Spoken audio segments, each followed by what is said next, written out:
పితామహ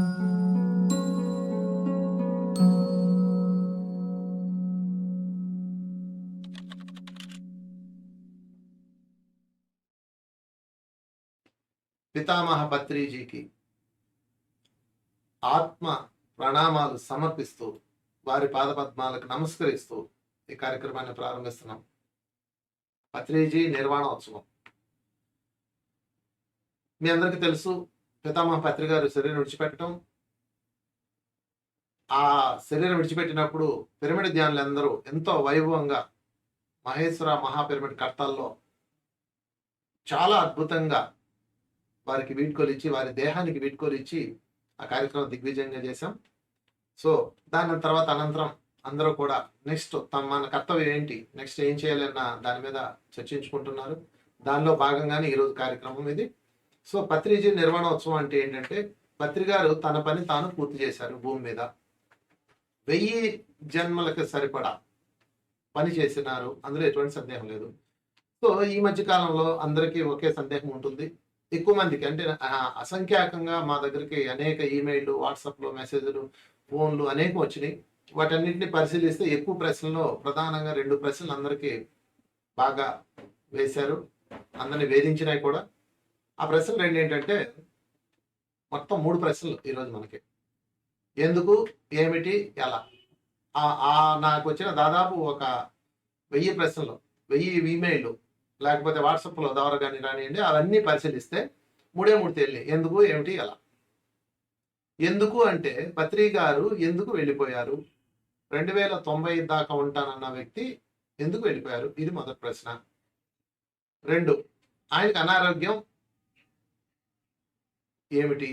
ధ్యానం చేసే ధ్యాన గురువు కదా, అంతమందికి ధ్యానం ఆరోగ్యం ప్రసాదించాడు, ఆయన ద్వారా వచ్చింది. ఆయనకు అనారోగ్యం ఎందుకు వచ్చింది? ఆయన ధ్యానం ద్వారా తగ్గించుకోలేదా? ఇది 2వ ప్రశ్న. ఎలా, ఇప్పుడు మన పరిస్థితి ఏంటి, మనం ఎలా మూవ్ అవ్వాలి? ఈ 3 ప్రశ్నలు ఉన్నాయి. అన్ని మిక్స్ చేసి కాకపోతే జనరల్గా ఈ 3 ఉంటాయి. వీటన్నిటికీ మనం ఒకసారి పరిశీలించుకుందాం. దేహం ఉన్నప్పుడే సందేహం వస్తుంది. అంటే దేహం అంటే దేహస్థితి. సో ఈ దేహ స్థితిలో నుంచి మీరు బయటికి రావాలి అంటే ఏం చెయ్యాలి, ఈరోజు మనం తెలుసుకుందాం. కానీ మీకు సందేహం ఉంది కాబట్టి పక్క వాళ్ళు అడిగారండి అని చెప్తారు. చాలా మంది నాకు ఫోన్ చేసి అడిగిన వాళ్ళందరూ కూడా పిరమిడ్ మాస్టర్లు లేకపోతే ధ్యానం చేసే వాళ్ళు ఎవరైనా, అయ్యా నాకేం లేదని మా పక్క వాళ్ళు అడుగుతున్నారండి అంటారు. ఇది పెద్ద అబద్ధం. మీకు ఉంది కాబట్టి పక్కవాడు అడిగాడు, నాకైతే అస్సలు లేదు. నాకు ఏ మాత్రమో దాని మీద పక్కా క్లారిటీ ఉంది. అంటే నేను సెంటర్ పాయింట్లో నుంచి అందరూ ఇన్ఫర్మేషన్స్ తీసుకుంటాం కాబట్టి మా సద్గురు మూమెంట్కి వాట్సాప్లో, ఛానల్స్లో వచ్చినాయి అన్నింటినీ నేను పరిశీలించి చెప్తున్నా.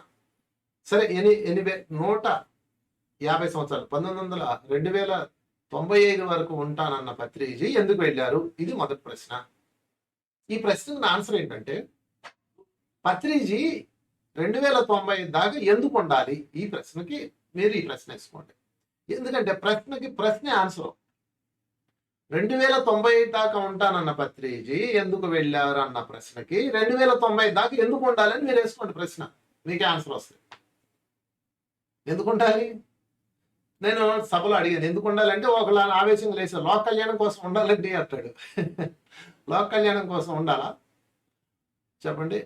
అంటే ఆయన మాట ఇచ్చాడు కదండి, 2090 దాకా ఉంటానన్నారు కదండి అని అంటున్నారు. ఓకే, అది కూడా అనుకుందాం. 2090 దాకా ఉంటానని చెప్పారు, నేను ఒప్పుకుంటాను. దేహంతో ఉంటాననే చెప్పారు, అది కూడా ఒప్పుకుంటాను. నేనేం దీన్ని మార్చట్లా, కరెక్ట్గానే చెప్తారు. కానీ అదే పత్రిజీ ఎన్నోసార్లు నేను రేపే దేహం విడిచి వెళ్ళిపోతున్నాను, నాతో పాటు వచ్చేవాళ్ళు ఎంతమంది సిద్ధంగా ఉన్నారని అనేక సార్లు అన్నారు.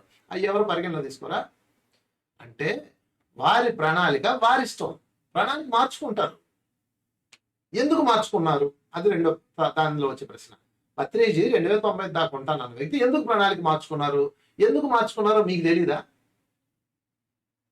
మనందరం కరెక్ట్గా ఉన్నామా? ఒక గురువుని, ఆయన నాకు తెలిసి గత 40 సంవత్సరాల నుంచి ఆధ్యాత్మిక సేవలు ఉంటూ మనల్ని ఎంతో మేల్కొల్పారు. ఎంతో మంది ధ్యానులు అయ్యారు, ఎంతో మంది జ్ఞానులు అయ్యారు, ఎంతో మంది అద్భుతంగా ఎదిగారు. కానీ మనందరం అలాగే ఉన్నామా? పత్రిజీ తన యొక్క ప్రధాన ప్రణాళిక ఏజెండా ఏంటంటే, అందరూ బ్రహ్మర్షులు కావాలి, భూమి మీద అందరూ బ్రహ్మర్షులు కావాలి. ఇది పత్రిజీ ఎజెండా. అందరం బ్రహ్మర్షులు అయ్యామా? మరి కనీసం అయ్యే స్థితిలో అన్న ఉన్నామా? అలాంటప్పుడు ఎందుకు ఆయన తన ఎనర్జీని ఇక్కడ వాడాలి? విశ్వవ్యాప్తమైన గురువు జగత్తులో ఉండాల్సిన గురువు భూమి అన్న చిన్న పరిధిలో ఉండి తను ఎందుకు తన శక్తిని పరిమితం చేసుకోవాలి? వీళ్ళ కోసం నేను పరిమితం చేసుకోవాలని మనం అనిపించుకున్నాం. పత్రికారు 2095 దాకా ఉంటానని ఉండకుండా ప్రణాళిక మార్చుకొని వెళ్ళిపోయినందుకు సిగ్గుపడాల్సింది మనమే. మనతో కలిసి జీవనం సాగిస్తానన్న గురువు, పరమ గురువు ఉండకుండా వెళ్ళిపోయాడు. ఒక పసిబిడ్డ నీ ఒళ్ళో కూర్చున్నాడు, వచ్చి వాడు ఆడుకుంటున్నాడు, ఉండటండి వాడు ఏడుస్తూ వెళ్ళిపోయాడు, ఇసుగుబుట్టి వెళ్ళిపోయాడు నీ దగ్గర నుంచి. అంటే అర్థం ఏంటి? నువ్వు సరిగా లేవు. ఒక గురువు మనతో కలిసి జీవిస్తానని, సమకాలికుడుగా ఉంటానని ఉండకుండా వెళ్ళిపోతే ఎవరి లోపం అది? మీరే చెప్పండి. తన ప్రణాళికను మార్చుకోవడానికి ఎవరు కారణము? మనమే కారణం మిత్రులారా, మనమే ఖచ్చితమైన కారణం. మనం సరిగా లేము. ఆయన జీవితం అంతా చెప్పాడు, సరి అయిన మాటలే మాట్లాడవాలను, నోరు తెరిస్తే మాటలు మధురంగా రావాలను, ఎన్నిసార్లు చెప్పాడు. కానీ మన బొరకెక్కల. నోరు తెరిస్తే అన్ని చెడ్డ మాటలే, విమర్శలే, కంప్లైంట్లే, ఒకరి మీద ఒకరు కంప్లైంట్లే. సరిగా మాట్లాడుతున్నారా? ఎవరికాళ్ళు గుండెల మీద చేసుకొని ప్రశ్నించుకోండి. ఈ సరిగా మాట్లాడని లోకం కోసం ఆయన ఎందుకు ఉండాలి? ఆలోచించండి మీరే. అందుకని ఆయన ప్రణాళిక మార్చుకున్నాడు. ఎత్తుకు పై ఎత్తేస్తాడు గురువు. ఇంకొక ప్రణాళిక ఏదో వేశారు, అది చెప్తాను. అది కూడా అంటే ఫస్ట్ గా నేను చెప్పదలుచుకుంది ఏంటంటే, సూటిగా స్పష్టంగా 2095 దాకా ఉంటానన్న గురువు ఉండకుండా వెళ్ళిపోయాడంటే మనం సరిగా లేం. సరిగా జీవనం జీవిస్తున్నాం. ఆధ్యాత్మిక ఉన్నత శిఖరాలే ఎక్కుతామని వచ్చి వ్యాపారాలు చేస్తున్నాం. పీఠాల మీద దృష్టి పెట్టాం, పీఠాధిపతులు అయిపోయాం. ఎవరికి వాళ్ళు, అందరూ, మీరు, నేను, అందరూ దోషులమే. ఇక్కడ నిరంతర పట్లాట్లు, విమర్శలు, సద్విమర్శలు, ఎటేటో వెళ్ళిపోతున్నాం. అఫ్ కోర్స్ ఇందులో ఉన్నతంగా ఉండేవాళ్ళు ఉన్నారు, చాలా తక్కువ పర్సంటేజ్. నేను అందరినీ ఒక బాణీలో అనట్లేదు. ఉన్నత శిఖరాలు అధిరోహించాల్సిన మాస్టర్స్, బ్రహ్మర్షులు అవ్వాల్సిన వాళ్ళు ఏమవుతున్నారు? ఎవరికి వాళ్ళు చూసుకోవాలి. ఎవరికి ప్రశ్న ఉదయించిందో వారే ఆన్సర్ ఎత్తుకోవాలి. నేను సరిగా ఉన్నానా? 2095 వరకు పత్రిజీ నాతో ఎందుకు ఉండలేదు? ప్రశ్న వేసుకోండి, మీకు మీరే ఆన్సర్ వస్తుంది. నేను వేసుకున్నాను, నాకు వచ్చింది. నాలో లోపాలు నాకు స్పష్టంగా కనపడ్డాయి. ఓహో, అందుకే ఉండలేదు. ఓకే, నాకు క్లారిటీ వచ్చింది. మీ మీద మీ క్లారిటీ రావాలి. పక్కడి మీద క్లారిటీ తెచ్చుకోకండి. వాడు సరిగా లేడు, వీడు సరిగా లేడు కదా. మీరు మిమ్మల్ని చూసుకోండి. నేను నన్ను చూసుకున్నాను, నిజమే నేను సరిగా లేను. సరికాని మాటలు మాట్లాడుతున్నా, ఇంకా సరికాని విధంగా జీవిస్తున్నా, ఇంకా తద్వారా ఆ గురువు తన ప్రణాళిక మార్చుకుంటాడు. రేషియో చూసుకుంటారు అనమాట. ఆ రేషియోలో ఎక్కువ ఏదో ఉందో చూసి అటువైపు వెళ్తారు, ఇంకో ప్రణాళిక పెట్టుకుంటారు. వారే ఖాళీగా ఉండరు, దానికి ఇంకో ప్రణాళిక వేసుకుంటారు. అందుకని పత్రిజీ ఎందుకు ఇలా అన్న దానికి ఆన్సరు ఇందుకు ఇలా. ఇక రెండో ప్రశ్న, మరి అనారోగ్యం ఎందుకు వచ్చింది? ధ్యానం చేసి అనారోగ్యం పోతుంది అన్నారు కదా, ధ్యానం సర్వరోగ నివారణ అన్నారు కదా, ఎందుకు వారికి అనారోగ్యం వచ్చింది? దీని అంత సిల్లీ ప్రశ్న ఇంకోటి లేదు. ఎందుకంటే కరోనా వచ్చి డాక్టర్లు చనిపోయారు. వైద్యం తెలిసిన డాక్టర్ ఎందుకు చనిపోయాడు చెప్పండి? నిజంగా కరోనా టైంలో చాలా మంది డాక్టర్లు బలైపోయారు. ఎందుకు బలయ్యారు? వాళ్ళకి తెలుసు అది కరోనా ఉందని, పేషెంట్ దగ్గరికి వెళ్తే ప్రాబ్లం వస్తుందని. చాలా మంది దొంగ డాక్టర్లు అసలు కరోనా టైంలో తలుపులు మూసేసుకొని ఎటో పారిపోయారు. కానీ చాలా మంది డాక్టర్లు ధైర్యంగా ముందుకు వచ్చారు, ప్రాణాలు పణంగా పెట్టారు. అందులో కొంతమంది డాక్టర్స్ చనిపోయారు కరోనా వల్ల, వాళ్ళు ఎఫెక్ట్ అయి చనిపోయారు. మీకు తెలుసు ఆ విషయం. మరి ఆ డాక్టర్లు మీరు ఏమంటారు? వైద్యం రాదంటారా?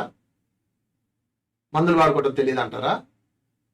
మరి ఎందుకు చనిపోయారు? త్యాగం చేశారు వారు. ఆ డాక్టర్స్ అందరూ తమ జీవితాన్ని త్యాగం చేశారు. అక్కడ నిరంతర శ్రమ చేశారు.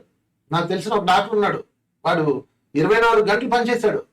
పేషెంట్ ఆయనకి కరోనా సోకింది, అయినా రెస్ట్ కూడా లేకుండా అలాగే పనిచేస్తూ చనిపోయాడు.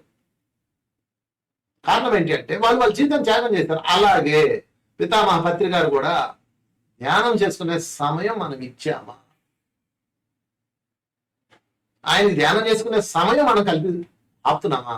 ఎక్కడికన్నా వెళ్ళండి, ఏ ప్లేస్ కన్నా వెళ్ళండి, ఎవరినన్నా చూడండి. నా పిరమిడ్ పత్రిసారి వచ్చి ఓపెన్ చేయాలని ఎంతమంది బాబులు ఆడుతుంటారు తెలుసా? పత్రిసారు నేను అన్నది లేదురా బాబు అని చెప్తే నా పిరమిడ్ పత్రిసారి ఓపెన్ చేయాలని, ఇప్పుడు కూడా పిరమిడ్లు ఓపెన్ చేసుకోకుండా ఉన్న వాళ్ళు ఎంతమంది ఉన్నారు నాకు తెలుసు.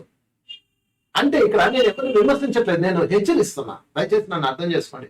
నా మాటలు మీ మనసును గాయపరిస్తే నన్ను క్షమించండి, మీ అందరినీ క్షమాపణ కోరుకుంటున్నా. కానీ సత్యం అయితే అదే. పితామహ పత్రిజీని మనం సరిగా ఉపయోగించుకోలేదు అంతే.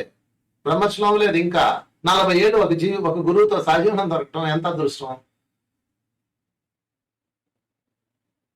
మరి 25 ఏళ్ళు మూమెంట్లోకి వచ్చి మీరు 25 ఏళ్ళు అయినా మనం బ్రహ్మర్షం అవ్వలేదే, మరి 10 ఏళ్ళు అయినా అవ్వలేదే. నేను నిన్నగా మొన్న వచ్చానంటే అనొచ్చు మీరు, పోనీ అప్పుడైనా అవ్వలేదే.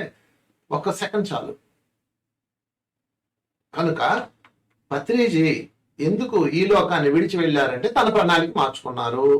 ఎందుకు మార్చుకున్నారంటే ఇంతే, క్లియర్. మనం సరిగా లేం. ఇక రెండో ప్రశ్న, పత్రిజీ అనారోగ్యంతో ఉన్నారు, ధ్యానం చేసుకోలేదా అని మీ ప్రశ్నకి ఆన్సరు, పత్రిజీకి ధ్యానం చేసుకునే సమయం కూడా మనం ఇవ్వలేదు. నాకు తెలిసిన గత 6 months లోనే కాస్త ఆగారు. కరోనా సమయం నుంచి కాస్త స్లో అయ్యారు. కరోనా తర్వాత కూడా ఆయన తిరిగారు, ఎంత ఆడు తిరిగారు, ఎంత కఠోర పరిస్థితుల్లో కూడా ఆయన తన పని తాను చేశారు. ఏం మాత్రం శరీరానికి రెస్ట్ ఇవ్వలేదు, ఏ మాత్రం ఒక్కరోజు కూడా ఆగలేదు. ఒకసారి శ్రీకాకుళంలో మేము వెళ్తున్నాం, నేను నందప్రసాద్ ఇంకా మిత్రులందరం, దాదాపు ఒక 10 ఏళ్ళ క్రితం. అప్పుడు అక్కడ ఉదయం 8 గంటలకు క్లాస్ స్టార్ట్ అయింది. మధ్యాహ్నం సాయంత్రం 4 దాకా, 4, 5, 6, 7 దాకా ఆయన భోజనం కూడా చేయాల. 8 క్లాసులు ఉదాహరణ తర్వాత పెట్టేశారు. మళ్ళీ ఇంకేం దొరకడం అన్నట్లు ఆయన పరిగెడుతూనే ఉన్నాడు. భోజనం చేద్దాం సార్ అంటే భోజనం చేసే సమయం లేదు అన్నాడు. సరే కాఫీ తాగుదాం సార్ అంటే నో కాఫీ అన్నారు. నేను ప్రత్యక్ష సాక్షి, బండిలో నేను ఉన్నాను అప్పుడు. ఇలా ఎన్నున్నాయో ఆయన శ్రమ పడిన జీవితాలు. అంటే అంత శ్రమ పడిన వ్యక్తికి ధ్యానం చేసుకునే సమయం ఎక్కడ ఉంటది? ఏదోకి వచ్చినా మీరు పత్రిక ధ్యానం చేసుకోలేదా అంటాడు ఒకడు వచ్చి. పత్రిక ధ్యానం చేసుకుని హాయి ఇంట్లో ఉంటే హ్యాపీగా ఉండేవాడు. ఇంకో 200 ఏళ్ళు ఆయన ఉండొచ్చు. మన మొహాల కోసం తిరిగాడు ఆయన, మన కోసం, మన జీవితం కోసం, మన ఉన్నతి కోసం ఆయన త్యాగం చేశాడు. సో మొదటి 2 ప్రశ్నలు పక్కన పెట్టండి మిత్రులారా, అవి సిల్లీ క్వశ్చన్స్. నన్ను అడిగితే అసలైన ప్రశ్న ఇప్పుడు ఒకటి ఉంది, ఎలాగా, ఏమిటి, ఎందుకు పక్కన పెట్టండి. ఇప్పుడు మనం ఏం చేయాలి, ఎలాగ మనం ముందుకెళ్ళాలి? దానికి పత్రిజీ ఇచ్చిన గొప్ప మార్గదర్శకాలు ఉన్నాయి, ఎన్నెన్నో వీడియోలు ఉన్నాయి. ఇంకొక గుడ్ న్యూస్ చెప్తాను మీ అందరికి. మీ 3వ ప్రశ్నకి, అంటే ఎలా అన్న ప్రశ్నకి, పత్రిజీ తన జీవితంలో మనతో ఉంటానని అన్నారు. 40 సంవత్సరాలు, కొన్ని 25 సంవత్సరాలు. నేనైతే పత్రిజీతో గత 20 సంవత్సరాల నుంచి ఉన్నాను. సరే అయిపోయింది. ఇప్పుడు పత్రిజీ లేరని బెంగ ఉండద్దు ఎవరు కూడా. ఎందుకంటే ఆయన లిమిటెడ్ లో నుంచి అన్లిమిటెడ్ లోకి వెళ్ళిపోయాడు. అంటే మొన్నదాకా ఆయన ఒక దేహంలో, ఒక కొన్ని పరిస్థితుల్లో, కొన్ని వర్గాల్లో, కొన్ని ఆర్గనైజేషన్లో, లేకపోతే కొన్ని ట్రస్టీలో, ఇలాగ కొన్ని విషయాల్లో, కొన్ని వ్యవహారాల్లో ఆయన ఖచ్చితంగా ఉండాల్సి వస్తాయి. ఇప్పుడు దేనికి సంబంధం లేదు, ఆయనకి పూర్తిగా విశ్వవ్యాప్తం అయిపోయాడు, అన్లిమిటెడ్ లోకి వెళ్ళిపోయాడు. అంటే మహాశక్తివంతుడు అయ్యాడు ఆయన. అంటే దేహ స్థితిలో నుంచి పూర్తిగా చైతన్యం స్థితిలోకి వెళ్ళిపోయారు.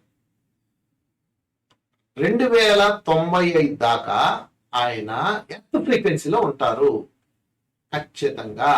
ఈ భూమి మీద 2090 దాకా ఆయన ఇచ్చిన మాట ప్రకారము. చాలా మంది మాస్టర్స్ మీకు ఇప్పటికే చెప్పుండొచ్చు, ఆయన ఫిజికల్ బాడీతో ఉండకపోవచ్చు, కానీ యాస్ట్రల్ బాడీతో ఉంటారు. ఖచ్చితంగా నిజమది. 2090 దాకా ఆయన మనతో తోడుగా ఉంటారు. తర్వాత ఆయన తన నిర్వహణ పదవికి వెళ్ళిపోతారు. ఏమో వెళ్ళొచ్చు, మళ్ళీ ఇంకా ఎక్స్టెండ్ చేసుకోవచ్చేమో, నాకు తెలియదు. ఖచ్చితంగా 2090 వరకు ఆయన ఫ్రీక్వెన్సీలో ఉంటారు. మీరు చక్కగా ధ్యానంలో చూడొచ్చు ఆయన్ని. ఇప్పటికి ఎన్ని మెసేజ్లు వచ్చినాయో మాకు. కళల్లో చూడొచ్చు. మీ అందరికి ఓపెన్ ఛాలెంజ్. పత్రికారితో మాట్లాడాలనుకుంటున్నారా? రండి, హ్యాపీగా కళ్ళలో చూడండి. దానికి ఒక విధానం ఉంది, సింపుల్. పడుకునే ముందు ధ్యానం చేయండి. కరెక్ట్గా మీకు మధ్యరాత్రిలో మెలకు రావాలనుకొని పడుకోండి. మరలా మధ్యరాత్రిలో ఎప్పుడు మెలకు వచ్చేటప్పుడు లేచి కూర్చోండి, 10 నిమిషాలు ధ్యానం చేయండి. చేసి పితామహ మీరు ఎక్కడ ఉన్నారో దయచేసి నాకు దర్శన భాగ్యం ప్రసాదించండి అని అడగండి. మరలా 10 నిమిషాలు ధ్యానం చేయండి, ఆయన నిద్రపోండి. మధ్యలో ఎప్పుడు మెలకు వచ్చినప్పుడు ధ్యానము నిద్రలో గడపండి. నిద్ర ధ్యానం అంటే అలా 11 days లో నేను చెప్తున్నాను. ఖచ్చితంగా నేను 11 days లో మీకు చెప్పగలను. ఎందుకంటే అనేక మంది అనుభవాలతో 100% మిమ్మల్ని బట్టి ఉంటుంది. నేనేం చెప్తాను, ఖచ్చితంగా మీ డ్రీమ్లోకి వస్తారు.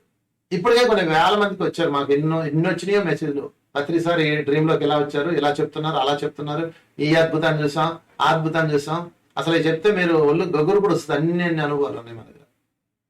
సింహంలాగా ఉన్నాడంట, కాంతితో మెరిసిపోతున్నాడంట. ఆయన నడుస్తుంటే మొత్తం ఆయన నుంచి కాంతి బాల్స్ వచ్చేసి ఆ చుట్టూతో ఉన్న నెగిటివ్ ఎనర్జీస్ని, నెగిటివ్ ఫోర్స్ని కొట్టిపారేస్తున్నాయంట. అంటే ఆయన ఎంత ఫ్రీక్వెన్సీలో ఉండి ఎవరైతే భూమి మీద శాకాహార ప్రచారం, ధ్యాన ప్రచారం చేస్తూ స్వచ్ఛందంగా ఆయన మాస్టర్స్ ఉన్నారో వాళ్ళకి ఆయన ఖచ్చితంగా సపోర్ట్ ఉంటాడు. ఎవరైతే బ్రహ్మర్షి అవ్వాలని తపన పడుతున్నాడో వాడికి సపోర్ట్ ఉంటాడు. నేను గ్యారెంటీ ఇస్తున్నా ఆ విషయం. ఖచ్చితంగా ఉంటాడు, మీ వెనకే ఉంటాడు. కొన్ని ధ్యాన ప్రచారం, శాఖ ప్రచారం ఏదో మనం చేస్తూ ఎన్లైటెడ్గా ఉన్నప్పుడు పక్కన ఉండి భుజం తట్టిన వాడు, ఇది పరిమితుల్లో ఉండి భుజం తట్టిన వాడు ఇప్పుడు అపరిమితంలోకి వెళ్ళిపోయాడు, అన్లిమిటెడ్లోకి వెళ్ళిపోయాడు, ఇన్ఫినిటీలోకి వెళ్ళిపోయాడు. మిమ్మల్ని పట్టుకోడా ఇంకా మీకు సపోర్ట్గా ఉన్నాడా? ఆలోచించండి. ఆయన చైతన్యం ఎంతగా సపోర్ట్గా ఉంటుంది మీకు ఆలోచించండి. కనుక గుడ్ న్యూస్ ఏంటంటే, అంతకుముందు అంటే ఏ హైదరాబాద్లోనో, ఏ బెంగళూరులోనో, లేకపోతే ఏ ఢిల్లీలోనో, ఏ కలకత్తాలోనో ఎక్కడో ఉండేవారు. ఆయనతో మాట్లాడాలన్నా, కలవాలన్నా ఆయన దేహంలో ఉండేవారు, మీరు దేహంలో ఉన్నారు, కుదిరేది కాదు. ఇప్పుడు పూర్తిగా కాంతివంతమయ్యారు.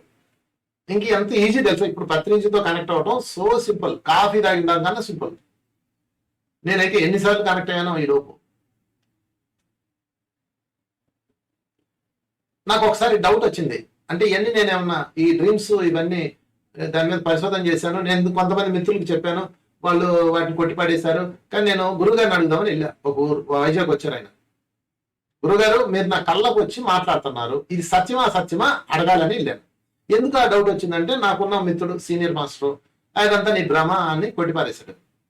సరే ఆయన అడుగుదామని వెళ్ళాను. ఆ రోజు రాత్రి 12-11 అయింది, 12 అయిపోయింది. చాలా మంది వచ్చారు, రష్గా ఉన్నారు, మాట్లాడటం అవ్వలేదు. నేను అలా సైలెంట్గా చూస్తూ ఉన్నాను. ఆ ప్రశ్న అడుగుదామని. సరే ఇంక ఇవాళ అయ్యేలా లేదు, 12 అవుతుంది కదా, నేను ఇంక పడుకుంటాను అన్నారు సార్. సరే బయలుదేరిపోదామని పొద్దున్నే ఆయన వైజాగ్ నుంచి హైదరాబాద్ ఎయిర్పోర్ట్కి వెళ్తారు. వైజాగ్ టు హైదరాబాద్. అప్పుడు నేను ఆయన్ని అడుగుదాంలే, ఇంక ఈరోజు నైట్ అడిగి వెళ్ళలేదని చెప్పేసి. అంటే నా ప్రశ్న ఏంటి, గురువుగారు మీరు నా కల్లోకి వస్తున్నారు, ఎన్నో విషయాలు చెప్తున్నారు, అది భావన అంటే నా యొక్క ఊహ లేకపోతే ట్రూతా, ఇది నా ప్రశ్న. అడుగుదామని ఆయన వెయిట్ చేశాను. కానీ అక్కడ ఆ రోజు పరిస్థితి కుదరలా. సరే పొద్దున్న ఎయిర్పోర్ట్కి ఎలాగో వస్తారు కదా, 6 గంటలకి, 5:30కి 6 గంటలకి ఎయిర్పోర్ట్కి వస్తారు.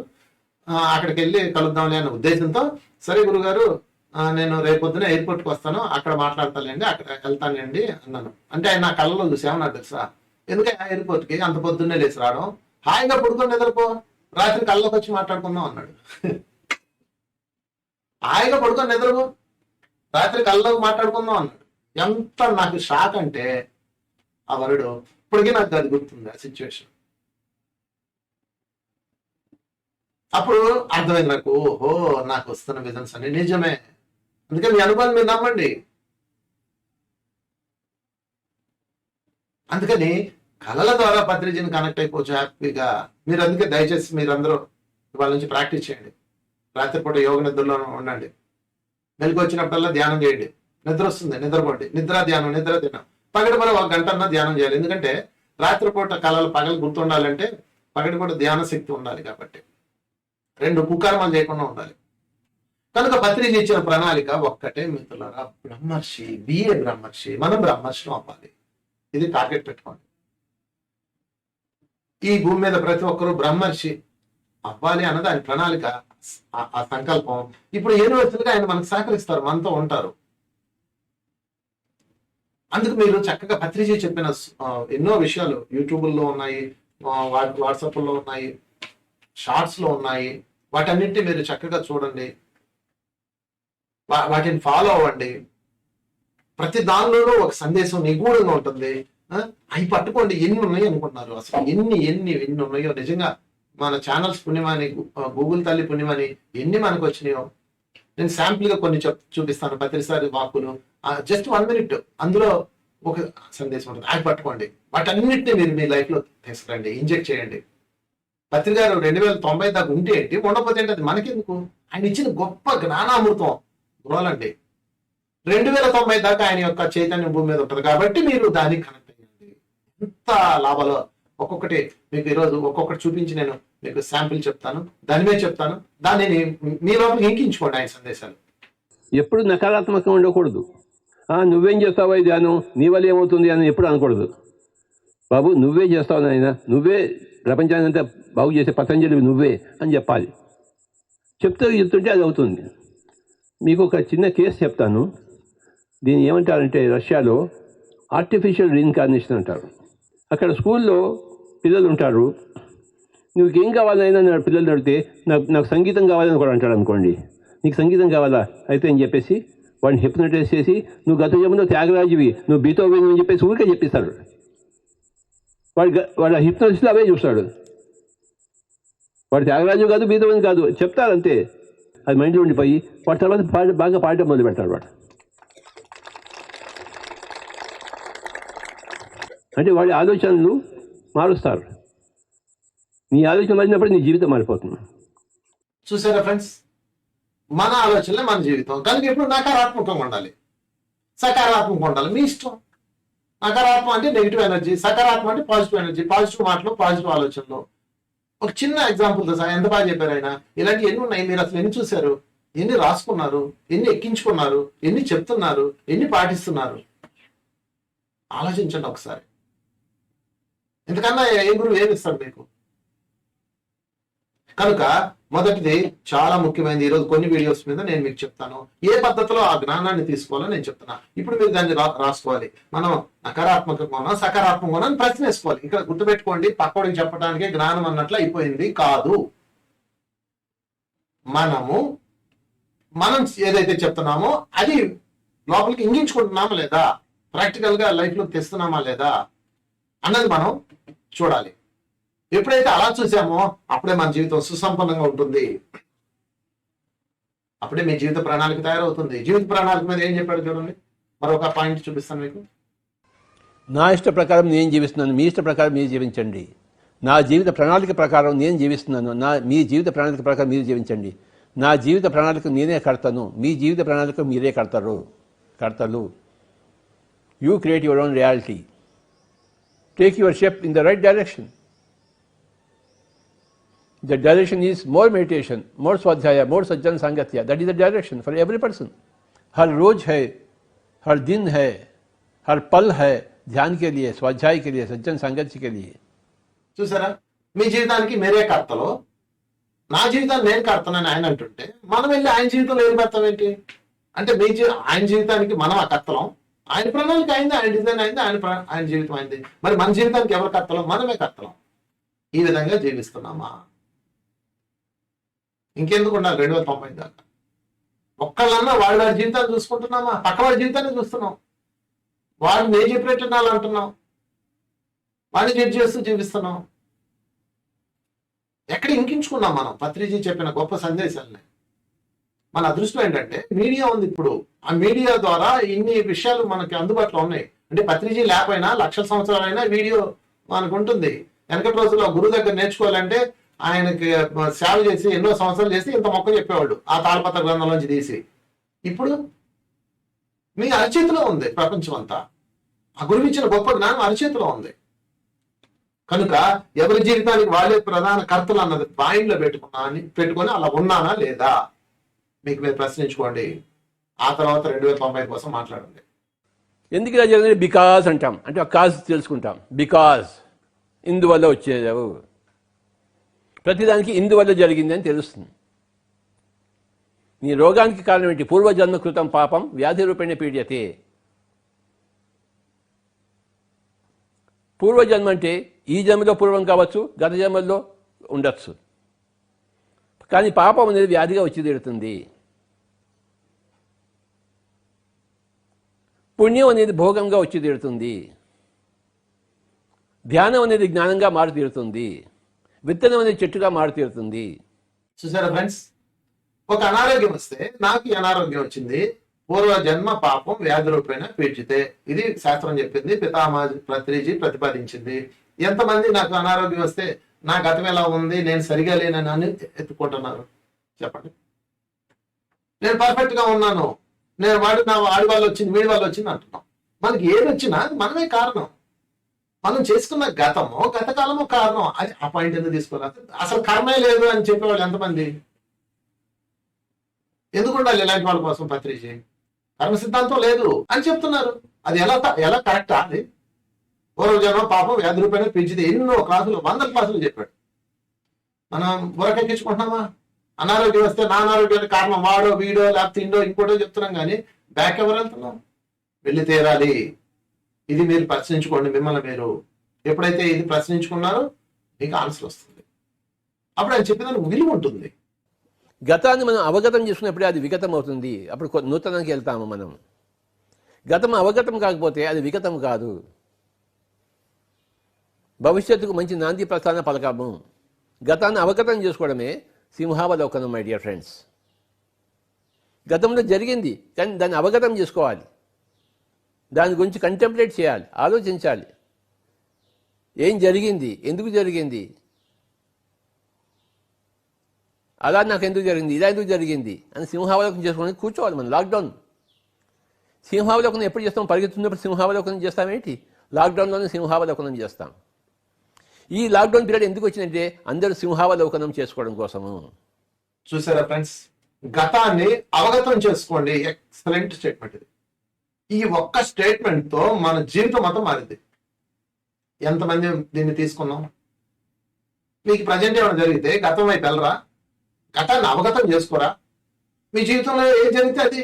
ధర్మరాజు పంచపాండవులు, ఉప పాండవులు అంటే వారి పిల్లలు చనిపోయినప్పుడు వాళ్ళ తల్లి కుంతిదేవి శాపనార్థాలు పెట్టినప్పుడు ధర్మరాజు అంటాడు, అమ్మ గతాన్ని అవగతం చేసుకో.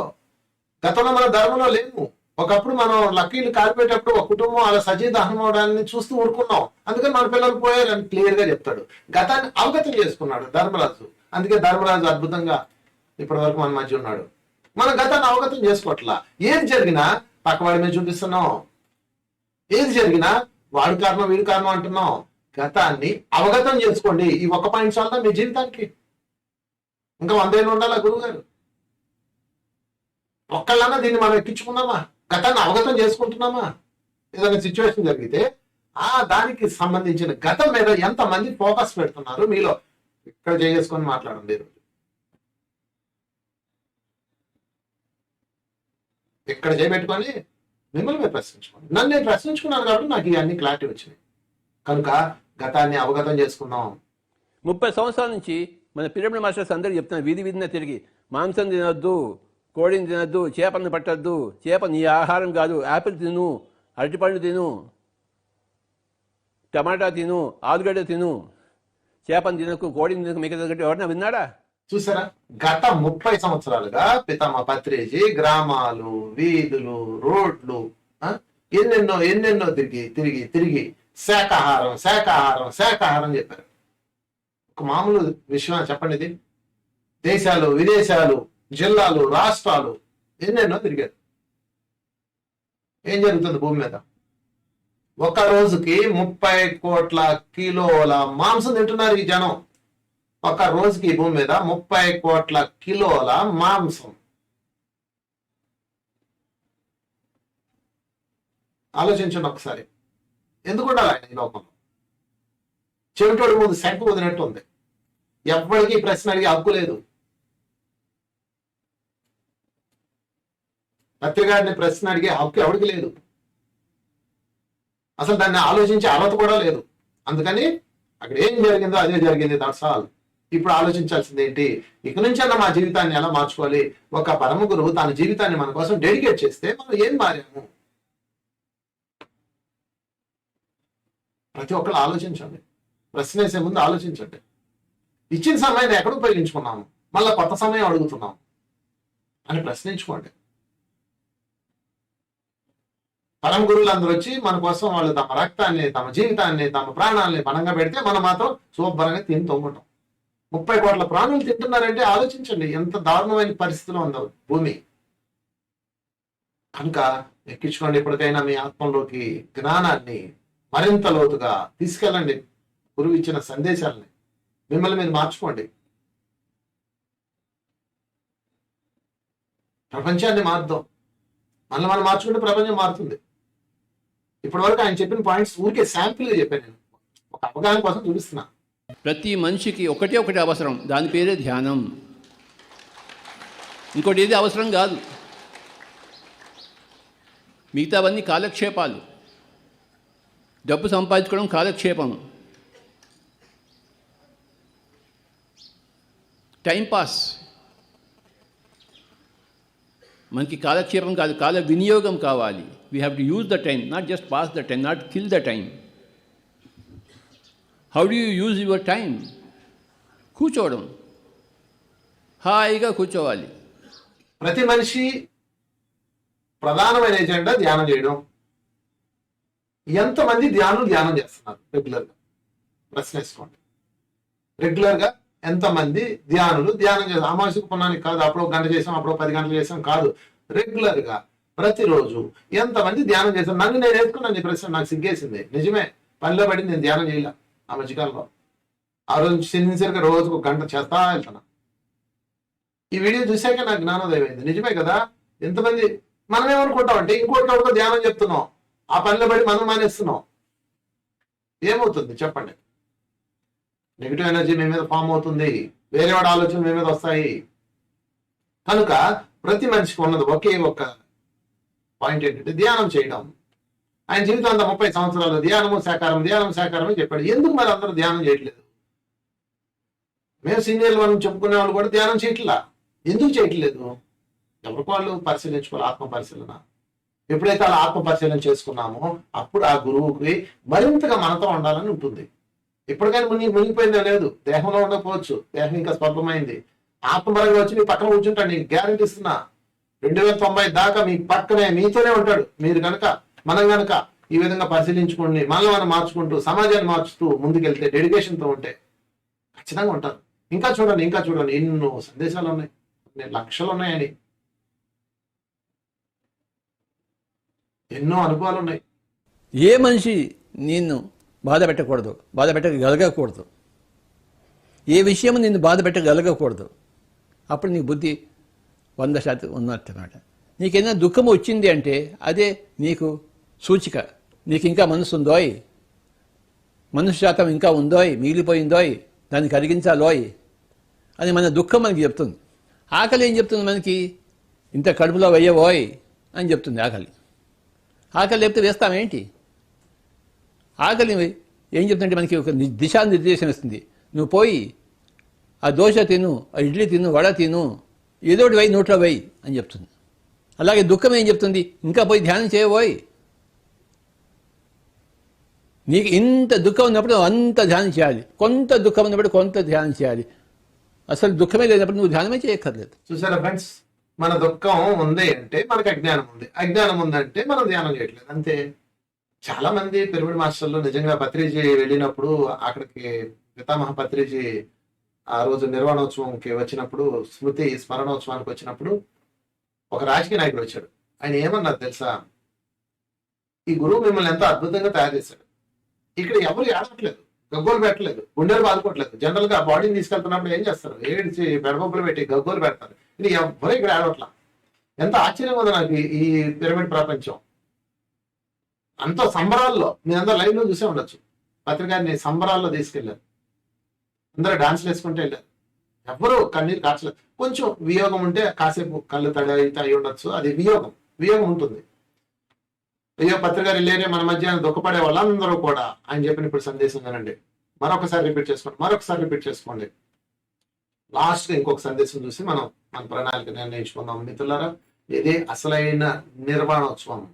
నేను ఇప్పుడు మీతో పాటు ఉన్నాను, నాకేం కావాలి? మీ వల్ల నాకు లాభాలు వద్దు, కానీ మీతో పాటు ఉంటాను, అదే కావాలి నాకు. అంతకనే ఒకటి, మీరు ఎలా ఉన్నా మీతో పాటు ఉంటాను, కానీ మీరు నాకు లాభం ఇస్తారని వ్యాపార దృష్టితో నేను మీతో లేను. మీతో పాటు ఉండడమే నాకు ఇష్టం. మీరు ఎలా ఉంటే కలో గంజో ఏదో ఒకటి. అలాగే ధ్యానం ఏది ఇస్తుందో దాంతోనే ఉండాలి. ధ్యానం వల్ల లాభాలు పొందడానికి ప్రయత్నించవద్దు. ప్రాపంచిక లాభాలు, ఆధ్యాత్మిక లాభాలు. నా 3వ కన్ను తెచ్చుకోవాలి, నా కుండాన్ని రైస్ కావాలి, ఇది ఆధ్యాత్మిక లాభం. అది కూడా అక్కర్లేదు మనకి. ధ్యానం కోసమే. నేను ఆస్ట్రల్ ట్రావెల్ చేయాలి, 3వ కన్ను తెచ్చుకోవాలి, నా గతేమని చూసుకోవాలి, వచ్చేదేమని చూసుకోవాలి, ఇవన్నీ కూడా నాకు వద్దు. నాకు ధ్యానం కావాలి అంతే. నేను హాయిగా కూర్చున్నాను, నా పరిస్థితుల్లో మార్పు వద్దు. నేను ధ్యానంలో ఉండాలి, అది నాకు కావాల్సింది. చూసారా మిత్రులారా, ఫైనల్ సందేశం. అంటే ఇంక చాలా ఉన్నాయి, మనకు సమయం సరిపోదు కాబట్టి చెప్తున్నాను. నాకేమొద్దు, మీ నుంచి నాకేమొద్దు. నేను పత్రికారి కోసం చేశాను, నేను అది చేస్తాను, ఇది చేస్తాను, ఏమొద్దు. నువ్వు ధ్యానం చేసుకో, ధ్యానం చెప్పు, శాకారం చెప్పు, నీ ముందుకే ప్రణాళిక వస్తే అది చేసుకో. నాకేమొద్దు. ఆ పత్రిక చెప్పేదని చేయకండి, ఏది కూడా మీ అంతరం నుంచి వచ్చింది కాబట్టి మీరు చేస్తున్నారు. కనుక ఇలాగ మీరు ఛానల్స్ లో, మీడియాల్లో ఎన్ని ఉన్నాయో, యూట్యూబ్లో ఎన్ని ఉన్నాయో ఇన్ఫర్మేషన్స్, ప్రతి ఇన్ఫర్మేషన్ తీసుకోండి. మీకోసమే తన జీవితాన్ని పణంగా పెట్టి, తన కుటుంబాన్ని కూడా పక్కన పెట్టి గురువుగారు మన కోసం అందించిన గొప్ప సందేశ అమృతాలు, జ్ఞానామృతాలు ఉన్నాయి. ప్రతి అమృతాన్ని గ్రోలండి, దాన్ని తీసుకోండి. దీన్ని నేను ఎంతవరకు పాటిస్తున్నాను ప్రణాళిక వేసుకోండి. దీన్ని నేను ఎంతవరకు నేర్చుకోవాలి ఒక్కసారి పరిశీలించుకోండి. ఎంతవరకు నేను దీన్ని తీసుకున్నాను ఒకసారి ఆలోచించండి. మీకు మీరే బాసు, మీకు మీరే గురువు, మీకు మీరే దిక్కు, మీకు మీరే జడ్జి, మీకు మీరే దొంగ. ఎందుకంటే మీకే తెలుసు మీరెవరో, మీరేం చేస్తున్నారు, ఎలా ఉన్నారు. దయచేసి పత్రిజీ యొక్క జీవితం మనకి ఇచ్చిన ఆ జీవిత కాలాన్ని మనం పర్ఫెక్ట్ గా ఉపయోగించుకొని మరింత ముందుకెళ్ళి వారిచ్చిన సందేశాలు అజరామం ఉన్నాయి కదా. ఎంత అదృష్టవంతులు ఈ కాలంలో ఉండడం. గూగుల్లో ఉన్నాయి, చక్కగా ఉన్నాయి, అన్నీ తీసుకోండి. ప్రతిదీ నెమరు వేసుకోండి. ఒక ఆవు చూడండి, గడ్డిది పెట్టుకొని, బాల్స్ పెట్టుకొని, ఆ గడ్డి ముద్దలు పెట్టుకొని ఒక్కొక్కటి తీసి నెమరేస్తూ ఉంటుంది. అలాగా ఈ జ్ఞానామృతాన్ని మనం గ్రోలాలి, నెమరు వేసుకోవాలి. అప్పుడు దేహస్థితిలో నుంచి బయటకు వచ్చి ఆత్మస్థితిలో ఉంటాము. ఆత్మస్థితిలో అంటే ఈ సందేహాలు ఎక్కడ ఉన్నాయి మీకు? కనుక సిల్లీ క్వశ్చన్స్ అన్ని పక్కన పెట్టి ఆయన గత 30-40 సంవత్సరాల పాటు కష్టపడి ఇచ్చిన ఆ దివ్య జ్ఞానామృతాన్ని తీసుకొని లోపలికి ఇంగించుకొని పక్కవాడికి పంచుదాం. Thank you very much. మరొకసారి మీ అందరికి అభినందనలు. Thank you.